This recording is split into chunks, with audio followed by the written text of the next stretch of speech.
9:15, a las 8:15 en las Islas Canarias, en tertulia esta mañana con Pilar Cernuda, con Arcadio Espada, con David Gistao, con Rubén Amón, y recibiendo en este momento la visita del nuevo portavoz de Unión, Progreso y Democracia, de Andrés Herzog.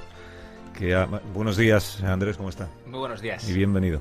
Gracias. Hay mucha expectación de los seguidores de UPyD en Sí. Twitter, percibo que siempre son muy activos. Mucha expectación por ver cómo se maneja usted como nuevo responsable o máximo responsable o cara visible de Unión, Progreso y Democracia, en compañía de otros, que ayer vimos la presentación de la nueva dirección, pues a Maite Pagaza, a Gorka Maneiro. Efectivamente. O sea, que no está usted solo. No, somos un equipo ante todo. Uh-huh.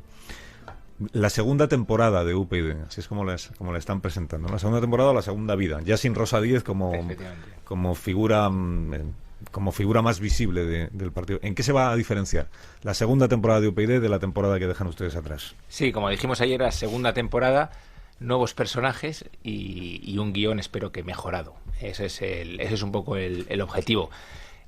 Nosotros aspiramos a mantener las ideas y principios que creo que nos distinguen del resto de partidos, que nos hacen distintos, básicamente, y esto, bueno, podría contar muchas cosas, ¿no? La lucha contra los privilegios políticos, contra la corrupción política activa en las instituciones y en los tribunales, si hace falta, la despolitización, la renuncia al reparto de las instituciones. Yo creo que eso nos hace únicos y hay que mantenerlo a toda costa, lo cual no es incompatible con muchos cambios, y nosotros en estas elecciones internas nos hemos presentado con un programa creo que muy ambicioso, de medidas de todos los niveles, desde el punto de vista de la organización interna, de la afiliación, que es un tema que tenemos que cuidar mucho más, de la comunicación, presentarnos como un partido más cercano a los ciudadanos, que quizás es una de las cosas que nos ha impedido, ¿no?, conectar con la gente, ¿no? Eso lo dice el PP también ahora, lo de ser más cercano.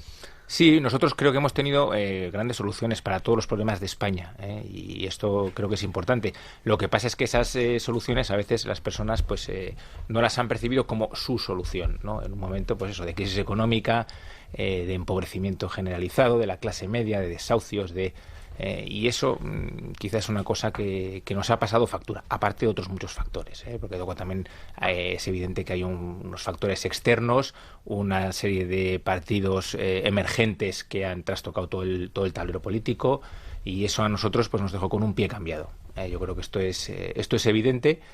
Pero lo importante es que nuestras ideas yo creo que siguen estando plenamente vigentes. Con un pie cambiado porque no supieron medir la relevancia que iban a tener esos nuevos partidos políticos, con un pie cambiado porque no fueron suficientemente receptivos a la posibilidad de unir fuerzas con uno de esos nuevos partidos políticos que se llama Ciudadanos.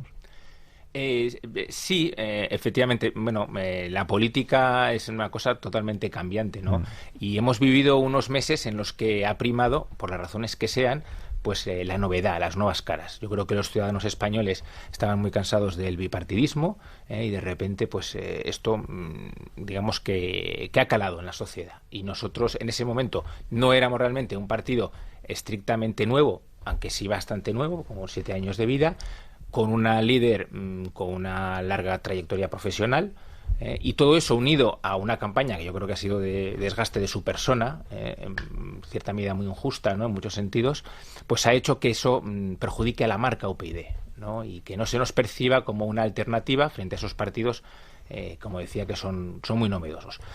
Por lo tanto, lo que toca ahora es reubicarse otra vez. Yo creo que esto ya ha pasado, desde las últimas elecciones autonómicas y municipales. Esos partidos emergentes que hasta ahora eran una especie, diría, de fantasmas, ¿no?, en sentido vírgenes prácticamente, acumulaban todas las virtudes inimaginables, pero ninguno de sus defectos, porque todavía no se habían tenido que retratar en nada concreto. Bueno, pues esos partidos ya lo van haciendo, ¿no? Y muchas de las formas de comportarse recuerdan a los partidos viejos, reparto de asesores, acuerdos de gobierno sin transparencia, más que renuncia, incremento de privilegios políticos. Lo veíamos en Valencia, por ejemplo, con Podemos y los iPhone 6. Entonces, estamos viendo una forma de comportarse que no tiene nada que ver con la de UPyD, que fue el primer partido político que, para empezar, renunció a los coches oficiales, se rebajó el sueldo, renunció a asesores, renunció a todo tipo de invitaciones de los palcos del Bernabéu, de las ventas, y eso somos los únicos. Y somos los únicos, por ejemplo, y seguimos siendo los únicos, que nos hemos negado al reparto en las instituciones, que teniendo derecho a nombrar un delegado político en el Consejo General del Poder Judicial, pues dijimos no, gracias. Y como eso podría decir muchos ejemplos, las cajas de ahorros, las instituciones, y eso yo creo que según pasen los días, las semanas, se irá valorando. ¿Me podría usted citar muchos ejemplos de cosas que ha hecho UPyD, porque lleva 8 años, ¿no?, de existencia? Años, sí. Y de actividad y con representación en algunas instituciones, en algunos parlamentos. Pero luego han llegado las elecciones andaluzas y el resultado ha sido muy malo, porque UPyD no tiene representación en el Parlamento andaluz. Luego han llegado las municipales y autonómicas y el resultado de UPyD ha sido también muy malo. Y en ambas ocasiones la respuesta que ha dado UPyD al resultado electoral ha sido algo parecido, no es literal obviamente, pero algo parecido a el pueblo no nos merece, ¿no? No se nos está reconociendo lo importantes que estamos siendo, el buen trabajo que estamos haciendo. Los electores no están a nuestra altura. Ese es un mensaje, no sé si injusto hacia los electores, pero que denota una cierta arrogancia como partido político, ¿no? No, yo creo que se ha malinterpretado muchas cosas que hemos dicho. Bueno, mucha gente te para por la calle y te dice qué injusto es lo de UPyD con el buen trabajo que ha hecho en las instituciones. Y yo creo que eso es verdad, y que también es verdad que no se ha valorado suficientemente. Pero bueno, oye, la ciudadanía elige. Yo creo que esto es la grandeza de la democracia. Ahora, tampoco acepto yo estas ideas, ¿no?, que se dicen así, de que los ciudadanos siempre aciertan, ¿no? Pues miren, no. Los aciertan y se equivocan porque son mayores de edad. Son personas mayores de edad y el que es responsable a veces acierta y a veces no. Y sinceramente creo que nosotros, por el trabajo que hemos hecho, y ya no hablo de otras cosas, por las ideas que hemos defendido, por no tener ni un solo imputado en corrupción en 8 años, por ser el partido más transparente de España, creo que nos merecíamos más. Ahora, no es cuestión de caer en la melancolía. Yo creo que es cuestión de seguir trabajando. Creo que hemos aprendido mucho también este año, de muchos errores que hemos cometido, porque también hay que decirlo, que estas cosas, o esta mala valoración o reconocimiento, también es culpa nuestra, por muchas cosas, no solo porque no hemos sabido conectar. Yo creo que hemos pecado de mucha ingenuidad, ¿no? Hemos pensado que simplemente por hacer las cosas la gente se iba a enterar de que las habíamos hecho. Me refiero, por ejemplo, al tema Bankia, que lo he llevado yo personalmente, que he dedicado, no te diría cientos, por no hablar de miles de horas, porque ha sido un trabajo realmente muy, muy, muy intenso durante 3 años, en el cual pues yo casi me llegué a creer que esto, por el mero hecho de hacerlo, la gente ya sabía que éramos nosotros los que estaban llevando esta batalla adelante, y no era así. Mucha gente no solo no se había enterado, sino que mucha gente que se ha enterado tampoco lo ha valorado, por las razones que sean, ¿no? Pero creo que todo esto también nos ha hecho madurar como partido. Y eso también es importante. Uno a veces aprende mucho más en los momentos difíciles que cuando todo va bien. Y tampoco podemos olvidar que UPyD ha ido durante 7 años, ha ido creciendo año tras año. O sea, que esto es una historia de éxito, no nos olvidemos. Que lo que pasa es que uno tiende a verlo todo en el momento exacto en el que lleva. Y es verdad que llevamos un año muy, muy duro, muy difícil, pero que ha sido el último de 7 años de éxito. Por lo tanto, yo creo que ahora lo que se trata es de seguir luchando y de volver a retomar esa senda que perdimos en un momento y ilusionar a la gente. Entiendo que en esta nueva etapa los principios de UPyD siguen siendo los que eran, las ideas de UPyD siguen siendo las que eran, el programa de UPyD seguirá siendo con alguna, pero el que era. La diferencia entonces entre esta nueva etapa y la anterior es que no está Rosa Díez. Es decir, que el problema de UPyD era únicamente la visibilidad de Rosa Díez como líder del partido. ¿Por qué? ¿Por qué se había convertido Rosa Díez en una figura que restaba en lugar de sumar al partido que ella misma ha fundado? Bueno, yo lo he explicado muchas veces, aparte de lo que acabo de decir, ¿no? De una cuestión, yo creo que es de moda, ¿no? Claro, también la política está sujeta al momento, ¿no? Y en este caso, pues hemos vivido unos meses en los que ha primado la novedad ante todo, las caras jóvenes, ¿no? Que es una cosa, por cierto, que yo no comparto. Yo me considero joven, pero para mí lo importante son las ideas, no son las caras ni las personas. Pero bueno, aparte de esto, que efectivamente pues ha supuesto un desgaste, creo que es inevitable que el concepto de casta, ¿no? que creó Podemos, que al final ha acabado calando, que es uno de sus principales aciertos, pues ha provocado que se nos identificara con eso, ¿no? En parte, a pesar de ser un partido joven. Y luego creo sinceramente que ha habido una campaña muy injusta contra Rosa Díez. ¿De quién? ¿O de quiénes? Bueno, generalizada, lo hemos visto en los medios, el mismo término lideresa, ¿no? Que a mí es una cosa que me saca de quicio. Menos mal que no lo he utilizado. Bueno, pues es que me rebelo contra eso porque creo que hay una connotación machista detrás muy potente, porque qué casualidad, ¿no? Que una mujer que lidera algo es lideresa, es autoritaria, es personalista. Yo nunca había oído hablar del hiperliderazgo en un líder masculino. Fíjate que Albert Rivera es un líder fuerte, digamos, o Pablo Iglesias. Pero qué casualidad que solo las mujeres se les critica por su hiperliderazgo. Y muchas cosas... No, pero yo de Albert Rivera sí he escuchado decir que es muy personalista en su forma de llevar el partido. Bueno, pero como algo positivo, ¿eh? Yo no, desde luego, esas connotaciones tan peyorativas... Del PP, que tiene una estructura cesarista, que muy positivo tampoco parece. Yo no las he visto. Yo creo que esto, bueno, pues fue una forma de desgastar a UPyD, que yo lo entiendo también. Nuestros adversarios políticos pues usan las armas que tienen, ¿no?, a su mano. Y realmente pues nosotros somos un partido difícilmente atacable porque no solo no tenemos corrupción en 8 años, somos los únicos, por cierto, ni un solo imputado, sino que hemos sido un partido coherente, con ideas coherentes. Las mismas ideas en toda España, las mismas ideas desde que nacimos hasta ahora, con sus adaptaciones correspondientes. Y claro, creo que la única forma que había de detenernos, ¿no?, de parar ese crecimiento continuo, era mediante esta estrategia que hay que reconocer que ha tenido mucho éxito, ¿no? Y como decía antes, a eso obviamente nosotros también hemos colaborado. O sea, quiero decir que esto no es algo que nos es totalmente ajeno. Nosotros hemos colaborado con nuestros propios errores, con nuestros jaleos internos, por ejemplo, que es una cosa que nos ha hecho mucho daño. Esa tendencia pues a ventilar todo tipo de debates, discusiones, críticas en la tribuna pública, en vez de hacerlo en los órganos que tenemos. Además además hay que decir que somos el partido también más democrático de España. El partido que tiene la mayor democracia interna de España es UPyD. Desde el primer cargo hasta el último se eligen por un sistema de primarias abiertas, sin avales.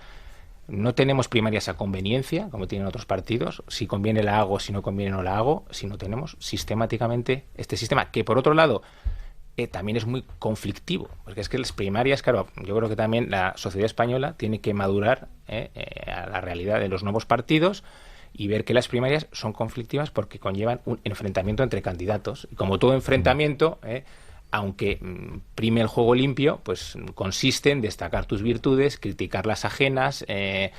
Claro, eso también mal utilizado pues da lugar a una sensación, pues un poco de jaula de grillos, ¿no? Que es la que hemos tenido. La jaula de grillos más sonora que ha tenido UPyD, como usted sabe, o la trifulca más notable, no tuvo que ver con las primarias, tuvo que ver con Francisco Sosa Wagner, que era el cabeza de lista, el eurodiputado de UPyD, que un buen día se le ocurre publicar una tribuna que aboga por la alianza o por explorar una posible alianza con Ciudadanos, el partido de Albert Rivera. Y la reacción que recibe Sosa Wagner a esa tribuna pues es un poco agria o agresiva por parte de algunos compañeros suyos de partido, con descalificaciones que también recordamos todos. Eso ya no va a suceder más en UPyD porque ya no queda nadie que abogue por la alianza con Ciudadanos. Bueno, sí que queda gente que aboga por eso. De hecho, ha sido uno de los principales temas de nuestra reciente campaña interna para elegir a la nueva dirección. Ha sido ese tema que sigue latente, pero que nuestros afiliados ya han decidido con su voto. Es decir, es una cuestión como pues pasa cuando hay democracia, pues la gente tiene la oportunidad de votar y de decidir y es una cuestión que se ha decidido. Por lo tanto, yo creo que el reto que tenemos ahora en UPyD por delante es dejar de hablar de otros partidos políticos, dejar de hablar de nuestros asuntos internos y empezar a hablar de una vez por todas de las cosas que preocupan a la gente, que tenemos mucho que aportar en el panorama político y hasta ahora de alguna manera pues yo me siento por lo menos encerrado en un debate que nos impide hablar de lo importante, y lo importante no somos nosotros. Yo creo que tenemos que dejar de mirarnos el ombligo y salir ahí fuera y defender nuestras ideas, que son muy necesarias. Pilar Cernuda quiere hacerle una pregunta, Andrés. Sí, buenos días. A pesar de que es verdad que hay que hablar de los proyectos y de las ideas, me gustaría hablar de personas, ¿no? Porque desgraciadamente en UPyD hay mucho personalismo, lo acaba de reconocer. ¿Qué papel va a jugar en el futuro Rosa Díez e Irene Lozano? Rosa Díez, por ejemplo, puede ser candidata a las próximas elecciones generales. Irene Lozano va a continuar siendo la voz de determinados asuntos en el partido, por ejemplo, Defensa, que ha sido muy activa. ¿Cuenta con ella en el futuro? Sí, bueno, para empezar, ya el mismo sábado, que es cuando se celebró la votación y se eligió la nueva dirección, Yo ya lo dije claramente, además con total sinceridad, que contamos con todo el mundo, que tenemos que salir unidos de este Congreso, por lo tanto, mano tendida y desde el minuto siguiente todos a trabajar. El sábado se acabaron las candidaturas y todos somos de UPyD, y por lo tanto, ya lo dije, juntos sumamos el 100% de UPyD. Por lo tanto, yo creo que se acabaron estas divisiones en bloques, etcétera. Y por supuesto, bueno, contamos con todos los... Yo creo que no podemos renunciar a nadie, que los retos que tenemos por delante son muy complicados y tenemos que contar con todos nuestros valores. Lo cual incluye, por supuesto, a Rosa Díez, que va a seguir como diputada hasta el final de la legislatura, como portavoz en el Congreso. ¿Y después? Ella ya lo ha dicho públicamente, que colaborará en todo lo que pueda y se le necesite. Por lo tanto, incluso una lista electoral podría ser... Bueno, también ha dicho que no se va a presentar a las primarias. Para la presidencia del gobierno. No, ya lo sé, pero me refiero a una lista al Congreso de los Diputados. No de cabeza de lista. ¿Cabeza de lista? Cabeza de lista ya ha descartado presentarse a las primarias, pero su decisión ha sido pasar a un rol distinto, que no va a ser en el Congreso de los Diputados. No va a ser en el Congreso. Bueno, es una decisión obviamente que también le compete a ella, ¿no? Pero que en principio ya se ha manifestado su total apoyo a lo que haga falta. Y será cuestión de cuando hayan pasado estos meses, esta próxima campaña, pues ver cuál puede ser ese encaje. Irene Lozano, ¿le y de Irene Lozano lo mismo. Irene Lozano, como dije, cada uno al día siguiente tenemos que estar ya todos trabajando, cada uno en sus ámbitos respectivos de responsabilidad. Y en este caso Irene Lozano tiene una posición muy importante. Sigue siendo no solo diputada, una de nuestros 5 diputados, sino responsable en áreas fundamentales, por ejemplo, en el área internacional, defensa, y por supuesto que espero que siga en su cargo, no solo ya por UPyD, porque tenga un compromiso con UPyD, sino que realmente tiene un compromiso con los ciudadanos que la eligieron. ¿Y después? ¿Le va a dar usted la posibilidad de que lo vuelvan a elegir? Bueno, yo creo que esto hay que ir paso a paso, y después veremos. Después hay unas primarias para empezar, a la cual Irene Lozano, si quiere, se puede presentar. ¿Usted se presentará? Bueno, es una decisión personal que tengo que tomarla y que me gustaría antes consultar también con el nuevo equipo de dirección. O sea que, pero bueno, en breve yo creo que abordaremos todas estas cuestiones. Arcadio Espada le hace la última pregunta. Sí, buenos días, señor Herzog. Buenos días. Yo, hombre, le escucho y entonces, en fin, usted está diciendo que UPyD tiene un lugar en el panorama político español, cosa que yo, Dios me libre de dudarlo, pero lleva usted 20 minutos hablando sobre UPyD y su circunstancia y solo ha hablado de corrupción. Es decir, solo ha hablado de su especialidad, por así decirlo, porque usted se dedicó durante la última etapa de Rosa Díez básicamente al estudio y análisis de algunos casos de corrupción, que todos ellos, por cierto, están aún pendientes de juicio y de ver efectivamente qué depara cada uno de ellos. Pero bueno, yo, por ejemplo, lo que me gustaría es preguntarle por los elementos distintivos políticos de UPyD. Porque, claro, que ustedes digan que son el partido anticorrupción o que son el partido más democrático de España, etcétera, etcétera, bueno, eso son... comprendo que eso puede ser interesante para el público, pero de alguna manera es un contenido político muy limitado. Y quiero hacerle en este sentido una pregunta. ¿Qué opinan ustedes y qué van a hacer ustedes respecto a la reforma de la Constitución que la mayoría, por no decir la totalidad de los partidos políticos actuantes plantean en estos momentos en España? Bueno, en primer lugar, discrepo que haya hablado solo de corrupción. Yo he hablado de corrupción, he hablado de despolitización, he hablado de renuncia de privilegios. En UPyD creo que tenemos un conjunto de ideas que abarcan todo tipo de ámbitos que pueden preocupar y afectan a España. Una de las cuestiones, por ejemplo, que nosotros hemos incidido mucho es la igualdad de los ciudadanos, la desigualdad territorial, los privilegios forales, históricos, conciertos, cupos, la desigualdad personal de la gente, la brecha entre ricos, pobres, empleados, desempleados. Creo que eso tiene que ser un eje clave en nuestro discurso. Y, por supuesto, la reforma constitucional. El primer partido en España que trajo el debate de la reforma constitucional fue Unión, Progreso y Democracia, para defender, pues lo que estoy diciendo, primero, una reorganización entera del Estado, recuperación de competencias, que sigue siendo una cosa que, por cierto, solo defiende UPyD. Competencia de sanidad, competencia de justicia, competencia de educación. No por ninguna razón ideológica o sentimental, sino simplemente porque son la única manera de garantizar la igualdad de los ciudadanos, la igualdad de todos los españoles, independientemente del sitio en el que vivan.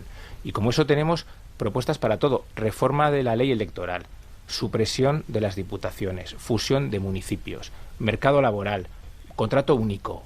Creo, sinceramente, tenemos grandes soluciones para España. A veces son impopulares, porque nos pasa que nos hemos presentado a las elecciones vascas y navarras, por ejemplo, defendiendo la supresión de los derechos históricos, de los privilegios forales, lo cual, como se pueden imaginar, no da muchos votos, ni en País Vasco ni en Navarra, pero lo hacemos por principio, porque tenemos un proyecto nacional, porque no somos acomodaticios como otros partidos que defienden una cosa en Madrid y otra cosa en Navarra y otra cosa en el País Vasco, y por lo tanto eso también nos hace únicos. O por decir otra cosa que nos diferencia también de todos, el derecho de la elección de la lengua materna como lengua vehicular en la enseñanza de las comunidades bilingües, cosa que solo defiende UPyD. El derecho a que una familia pueda elegir que su hijo se eduque en castellano, una cosa bastante elemental, en Cataluña o en el País Vasco, por ejemplo. Gracias, Andrés Herzog. Que tenga suerte como nuevo portavoz de Unión Progreso y Democracia, y por aquí le esperamos cuando usted quiera. Cuando queráis. Muchísimas gracias. Cuídese, gracias y hasta otro día.